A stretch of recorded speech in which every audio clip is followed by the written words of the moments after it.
जोहार का नारा है। थोड़ी आवाज तेज लगाओ, आरक्षण ऐसे नहीं मिलेगा। जय जोहार का नारा है,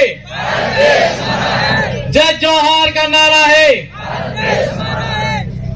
अनुसूचित क्षेत्र आरक्षण महासम्मेलन में आज बांसवाड़ा जिला मुख्यालय पर आयोजित हो रही सभा, सबसे पहले मंच पर हमारे समाज के वीर योद्धा जिन्होंने आज सामाजिक क्रांति के माध्यम से देश को आजाद कराने में अहम भूमिका निभाई, उनको शत शत नमन करता हूं।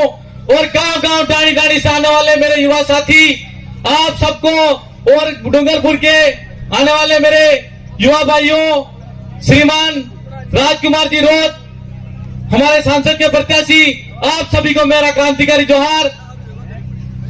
आज मंच पर हमारी बहुत सारी बातें हो रही है, लेकिन अनुसूचित क्षेत्र के अंदर आरक्षण की जो बात है, उसका मूल उद्देश्य यह है कि हमारा आदिवासी क्षेत्र के अंदर 1874 के अंदर सबसे पहले अंग्रेजी हुकूमत के सामने आदिवासियों ने लड़ाई लड़के अलग से हमारा एक्ट बनवाया था।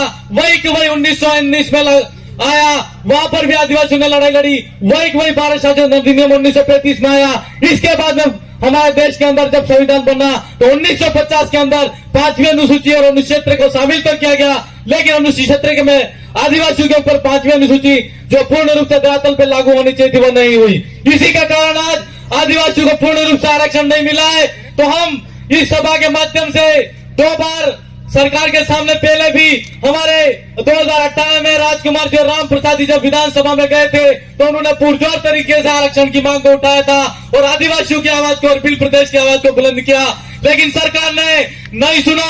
लेकिन इस बार हम ये कहना चाहते हैं राजस्थान की प्रधानमंत्री सरकार से कि हमारा जो आरक्षण का मामला है, अनुसूचित क्षेत्र के अंदर जो आरक्षण की जो बात और मांग उठ रही है, युवा आपके माध्यम से ये कहना चाहता है और हमारे समाज की मांग को बदलना सरकार से कहना है कि जल्द से जल्द हमारी मांग को सुने। अगर हमारी मांग को नहीं सुना गया तो ये निश्चित तौर पर समझ लेना कि आने वाले क्षेत्र के अंदर, आने वाले टाइम के अंदर बीजेपी के और कांग्रेस के यहाँ पर जो भी नेता है उनको हम जूतों की माला पहनाएंगे और जूते मारेंगे। आज एक बात और कहना चाहते हैं कि इतने कम समय के अंदर आप सबने देखा कि हमारा बागीधरा विधानसभा के अंदर 2020 मैच हुआ था, लेकिन 2020 मैच के अंदर यह पता नहीं था कि मैच ड्रॉ हो जाएगा, फिर से होगा। इस बार मैच फिर से होने वाला है। तो आप सबने देखा कि समय के साथ में एक ही बात भी था जिसका मतलब मोदी से प्रभावित हुआ यूं कहते हैं, पर हमको ऐसा लगता है कि आप मोदी से प्रभावित नहीं हुए थे, ईडी से प्रताड़ित हुए थे और इसीलिए आप बीजेपी के अंदर जो ज्वाइन करने की मजबूरी हो गई। तो हम, और दूसरी बात, ईडी से तो डरे हुए थे ही सही, लेकिन साथ साथ ईडी से भी डरे हुए थे। तो दोनों डर से उनको बीजेपी का दामन थामना पड़ा। बाकी सारी बातें आप सब जानते हुए कि आदमी जब बहुत ज्यादा खा जाता है तो उसको डकारें नहीं आती तो वो डॉक्टर के पास जाता है, लेकिन ऐसा ही हमारे यहाँ पर हुआ कि 40 साल तक खाने के बाद में पेट से डकार नहीं आई तो उसकी डकार लेने के लिए ईडी वाला डॉक्टर के पास बीजेपी में शामिल होना पड़ा मेरे को। तो आप सबको पता है और ज्यादा समय नहीं लूंगा, लेकिन चिट्ठी पकड़ाती है, लेकिन मुझे इस बात की चिंता नहीं है कि ये वसुंधरा जी की सीएम कुर्सी चलेगी, मेरी कोई कुर्सी जाने वाली नहीं है।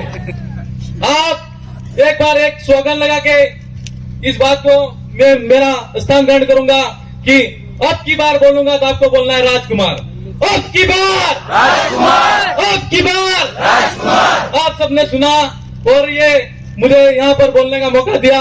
शायद संचालक महोदय मेरा नाम भूल गए थे, पता नहीं। आप सबको जय जोहार, जय आदिवासी, जय बिल प्रदेश। फिर मिलेंगे, बार बार मिलते रहेंगे। आप सबकी जय।